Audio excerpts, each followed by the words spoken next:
Okay. Ayun, magandang gabi sa bawat isa. Ayun, inaanyayahan namin kayo sa darating na summer camp this coming April 16 to 19, 2025. Ayun, ang venue po natin ay gaganapin sa Lubao, Batangas. So, ayun po, ready na po ba at naka-register na po ba ang bawat isa? Sino yung mga naka-register na? Taas kamay. Ayun. So, ayun po, meron pa tayong mga ilang buwan para makapag-ipon. So, ayun, mag-ipon tayo at yung mga di pa naka-register, magpa-register na. Maraming salamat!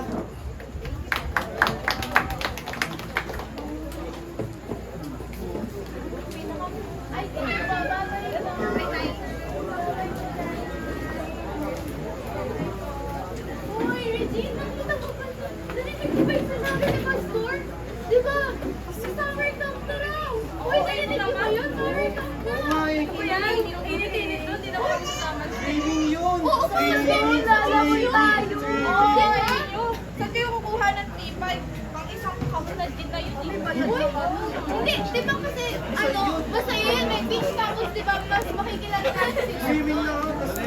Oo, at makikilala natin sila. Kasi swimming at makikilala natin sila, di ba? Alam mo, kung gusto mo sumama, huwag mo kami pinili. Pwede yun.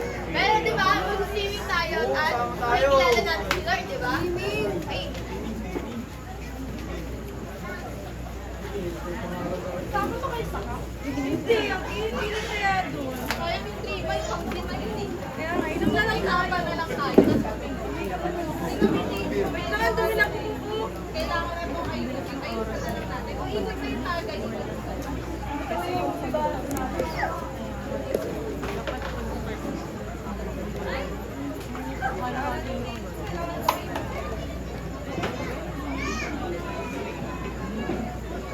Kaya lang, hina mo naman uminom. Ang pait eh. Pero pait ito tayo. Ako kasi naman. Pwede ka ba doon? Hindi ka na talaga tayo. Paluin ka lang natin.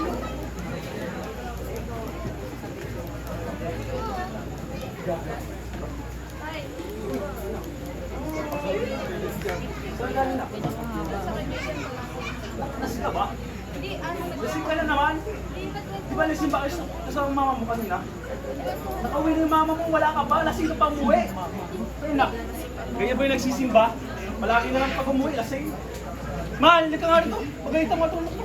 Bakit? Ano na naman ba? Lasing na naman, nakauwi ka na siya, hindi pa. Saan ka ba galing?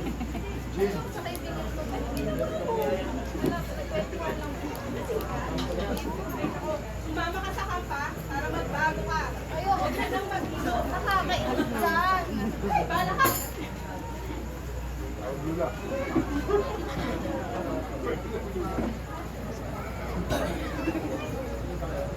So, ayun, ready na ba ang lahat? Ayun, di ba? Pinapalakpakan muna natin yung bawat isa na nakasama tayo ng summer camp. Ayun. So, ang ituturo ngayon, di ba? Ayun nga, di ba?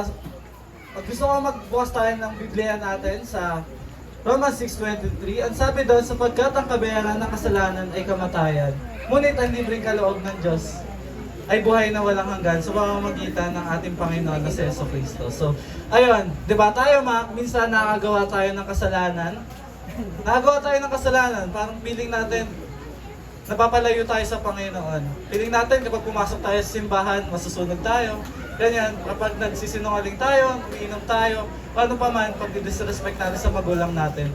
Feeling natin, ang sama-sama na natin tao. Pero ayun, may magandang balita ang Diyos na lahat ng mga nagawa nating kasalanan ay pinatawad niya sa pamamagitan ng pagkapako ni Jesus sa krus sa pagkatubos sa atin. At syempre, muli siyang nabuhay para rin sa atin. So, ayun, magandang gabi sa bawat isa.